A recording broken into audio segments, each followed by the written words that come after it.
Disability Docs. We're going to talk about a different claim today, a little bit unusual. We don't actually diagnose this claim, but it's pretty common. I think almost every military person has it. Today we're going to talk about tinnitus, or tinnitus, depending on where you want to put the emphasis on that syllable. The thing about it is tinnitus and tinnitus. It's diagnosed by an audiologist. We don't do those. I'm not an audiologist. I'm a doctor. So we don't do that. But we do see a lot of problems with tinnitus all the time, and so it does affect secondary claims. So we're going to talk a little bit about that. So if you could just tell us just a little bit in your own words, what is tinnitus? Huh?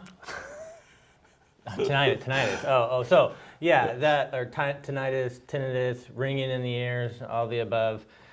Typically, there's different causes for tinnitus or ringing in the ear, but typically for our veterans, it's due to exposure to loud noises over time, and damages our inner ear, the little hairs in our inner ear, and it can cause ringing in our ears.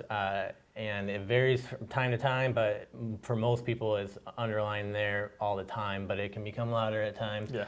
And this is different than hearing, like if your wife talks and you hear her droning on. It's different than that. It's a constant ringing. That's very important to differentiate. So I'm going to tell you a personal story. Interesting. So I was going to flight school up there at Fort Rucker. They issue you this hearing protection, and so my flight instructor was this crusty old Vietnam veteran, and so I put on my hearing protection and I walk on out there onto the flight line, and he stops me and he goes, "You look like an idiot. Take those things off." And so I took them off, and guess what? A couple years later, still look like an idiot. No, sorry. A couple years later, I can't hear anymore as well, and so.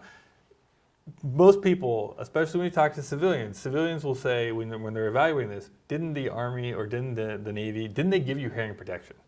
Which is a crazy claim because, yes, of course, they give you hearing protection, but you don't wear the hearing protection when you're on a ship 24/7. You don't wear the hearing protection when you're in Iraq and the generators are going off and people are mortaring you and everything like that. And so, yes, we do have hearing protection. And maybe back in the day, it was okay to put in your hearing protection before you went to the range.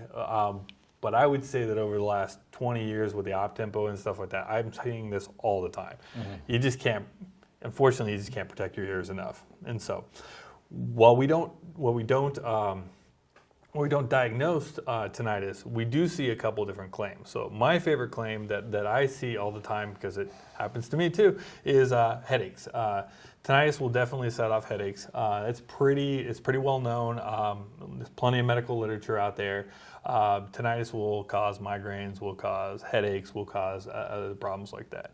What other kind of symptom? What other kind of I see conditions? I see tinnitus associated with insomnia or inability to sleep pretty frequently, and it kind of makes sense, right? If you've got this constant ringing in your ears, during the day when you're busy talking, you can kind of ignore it. But then at night when you try to go to sleep and everything's quiet, but then you still hear this annoying ringing in your ears, it can definitely cause some trouble getting to sleep. So definitely association with insomnia and tinnitus. Yeah, my wife doesn't like it, but I sleep with the fan. Luckily, the noise of the fan is just enough that it kind of drowns out the ringing. It's okay in the summer, not so great in the winter when you have it there. But that's tinnitus, and that's what we see. So I guess my question to you, Sean, is if you have tinnitus, what is the first step that you should do with it? I'm kind of leading you here because I don't know if you're going to pick up from me. But yeah. What do you think you should do if you think you have tinnitus? Stick a Q-tip in your ear. No, don't stick a Q-tip. Tell your doctor. Tell your doctor. Yeah. So that's the thing. The VA will send you to the audiologist. They will diagnose it. Once you get that diagnosis, then it's possible to submit a secondary claim for headaches and insomnia and stuff like that. But if you don't have it already diagnosed, you can't come to one of us. Yeah, and while one of the other things too is why we don't diagnose tinnitus, an audiologist does. A lot of people think that if they have tinnitus or ringing in their ears, but they don't have any hearing loss, it doesn't matter, nobody cares. That's not true. If you have tinnitus, it's very subjective. You can't prove that someone has ringing in their ears, but you should still tell your doctor and see an audiologist, because if you have, typically with the hearing loss that we see in veterans, sensorineural hearing loss, the first thing that starts is tinnitus, and the hearing loss comes later. So if you have tinnitus ringing in your ears, even if you don't have hearing loss, still tell your doctor and see an audiologist. So. Yeah, and if you're getting close to the time where it's time to get out, you need to let somebody know. Unfortunately, this is one of those conditions that will not get better over time. And so there's no medication, there's no hearing aids, there's nothing to do. It's going to slowly get worse over time. So don't stick Q-tips in your ears. Don't stick Q-tips in your ears. Holy cow. Which is funny too, because we both worked at an urgent care together. That was always my favorite thing, is pulling things out of ears. I know you, this is a quick topic. Why don't you tell me about that one thing that you pulled out of somebody's ear? Oh yeah, it was, so, patients always come in and they're like, I think I have a bug in my ear, a bug flew into my ear.